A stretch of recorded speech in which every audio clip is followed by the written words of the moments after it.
how are you coming up with your offers, your MAO? What is your process? Because there's a lot of conflicting information and you're legit in this business. So how do you see a property, let's say virtually, and how do you know if it's good or not?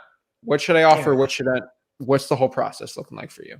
Oh, great question, man. Great question. So, like typically, if we're going to analyze a deal, we want to have a good feel for the area, right? So in Chicago, I can do this like the back of my hand. You've seen so many properties, the areas, like, look, I literally sold a property 5 doors down. I know how much this is worth, so on and so forth, right? But it's not always that easy, right? So we want to get a general feel for what the ARV is. Don't get me wrong. Very often, I'll look at the 0.7 minus repairs, minus your assignment fee, things like that. But I never want to be kind of caught inside of those formulas. I feel like that's just a box. That's just kind of like a template so we can get a general feel for what it can do, especially now with me being the buyer. I think very often wholesalers don't even consider things like closing cost, like interest payments this person is going to have to make to their hard money lender and things like that. Or even the fact that they're going to be using a hard money lender. Most wholesalers, they're thinking, oh yeah, this person is going to have $300,000 in the bank. Most people are using hard money. Most people are using lenders to get these deals. Yeah, they're cash buyers.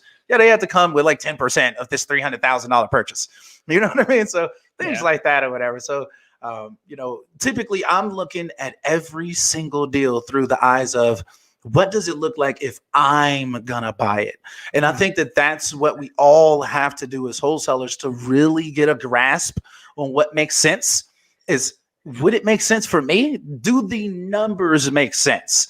Right. So like once you've got a firm ARV, then I feel like the magic can really happen. Once we know fully like what the property could sell for, even if you have to reach out to agents in the area, do some really, really deep dive analysis on PropStream or Realtor.com, wherever.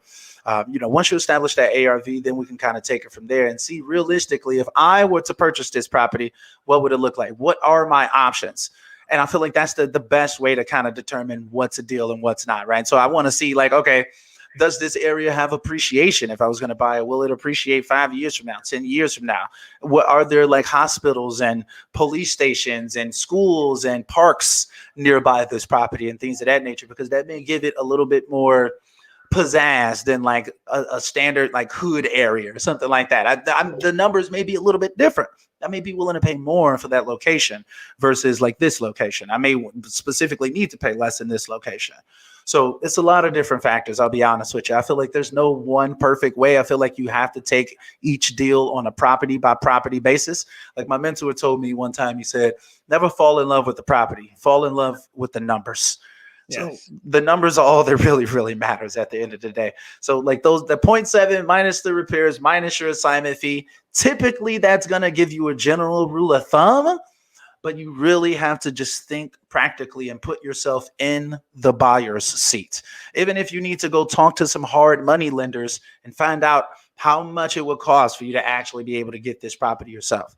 Reach out to the banks, find out how much it will cost for you to get this property yourself. Now you're genuinely going to know whether this makes sense or not. And now you can pitch it better to a buyer because you're a buyer, at least mentally. Even if you aren't buying the properties, you know what a buyer thinks like. You know what a buyer is looking for because you take yourself through that process of how does a buyer think. Thank you so much for watching this video today. Consider liking this video. It helps the YouTube algorithm so my videos can get shown to more people so I can help my mission on this channel to help you make over $100,000 in real estate wholesaling absolutely for free. If you're getting any value out of this whole channel or from the clip today, please consider subscribing to the channel. It means so much to me. Have a blessed day.